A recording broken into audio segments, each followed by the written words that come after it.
this video, we're going to walk through how to create a test or quiz in Schoology. So we're going to start on our course homepage and go to Add Materials, Add Test Quiz. In this box, we're going to start by giving it a name. You can select a due date and time. You can adjust the number of points. And if you'd like it to be graded, you can select a grading category. I typically like to build my test not published to students, and then when it's ready to go, I can set the window when it's available to them. And hit create. This is your test creation window. We're going to start by adding some questions. So question types include true, false, multiple choice, ordering, short answer and essay questions, fill in the blank, and matching. All of them can be graded by Schoology except for the short answer essay questions. You have to manually review the answers and assign points for those. You can create question banks in Schoology that can be shared with other teachers, and then you can bring in questions from those question banks either randomly or as a set of questions.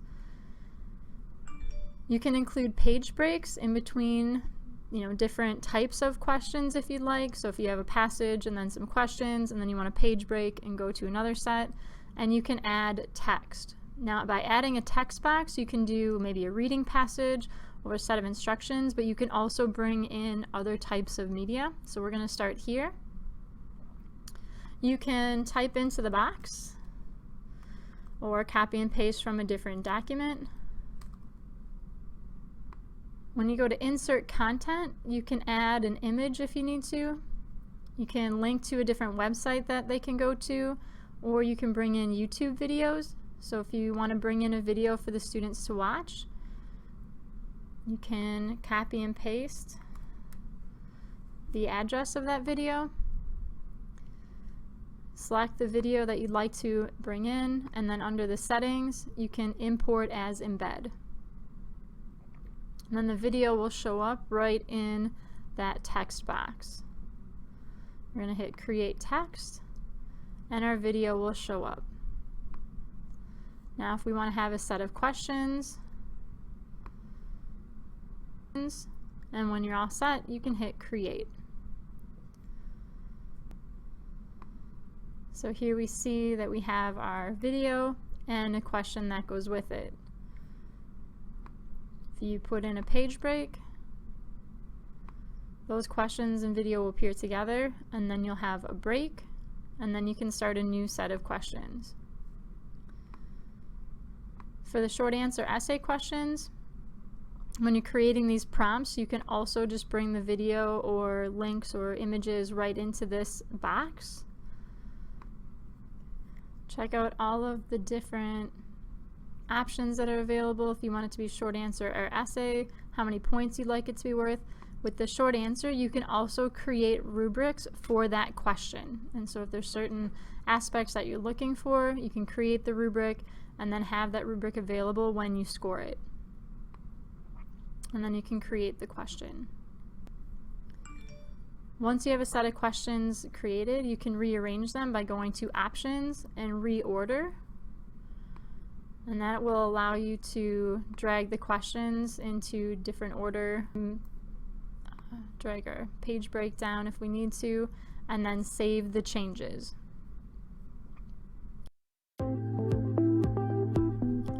If we'd like to create a question bank with these questions, we can go Add Questions to Bank. Select the questions that we want to add to the bank, click on Next, or you can create a new question bank. Give the question bank a name, say where you'd like to put it, if you want it to be in a folder, and then add the questions. So if you go to an assessment and you want to bring in questions from a question bank, you can select from question bank. You can do individual questions or random questions. I really like random questions for practice assessments where they can take it multiple times to prepare for assessments they might be doing in class. If you're in a group, maybe with a team of other teachers, you can create shared question banks, and you can title those question banks whatever You want to title them. So if you have a set of questions, you can select questions from the bank. You can say how many questions you'd like to bring in and how many points there'll be per question. And you can move questions between banks if you need to. So once you've selected those, then you can add the questions. And then they will pull randomly into your assessment. So we see here we're pulling random questions from a set. This is great for teams. It helps save time, kind of divide the work up, but still gives your students a chance to practice with those assessments.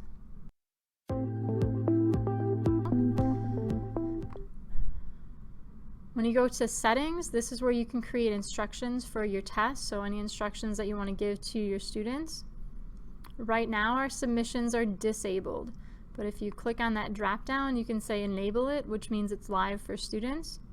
Or you can give it a window, so enable from this date, this time, to this date, this time, which is kind of nice. You can set it for your class period so they can only take it during that time. If you want to have a time limit, if you want to give them more than one chance at a test, that's up to you. If you want to randomize the order of the questions, if you want to use page breaks, if you'd like them to be able to review their answer before they submit it, if you would like them to be able to start and then stop and then come back to it, you can make it resumable. If you'd like for them to be able to see their answers with the correct answers, you can select that option. And then when you're all set, you can save the changes.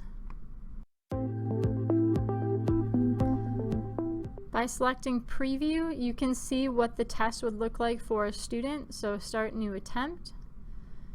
So they will be able to watch the video, and then the questions will appear for them to fill in.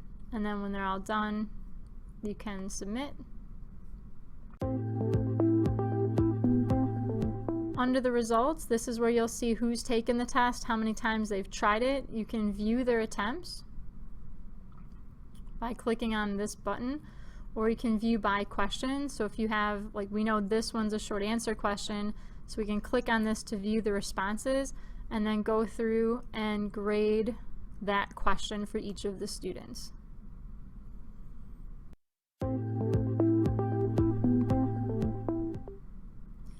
Once the test is created, you can copy it to other courses. So if you would like multiple sections to take the same assessment, you can copy it to the courses, select the courses you'd like it to go in, select the grading practices, and copy it over. At this time, the lockdown browser option is not available for Schoology assessments. If you would like the students to take an assessment in a lockdown browser setting, then I suggest looking at the Mastery Manager option for online assessments. If you have any questions about how to create or use tests and quizzes in Schoology, please feel free to contact your technology integration specialist.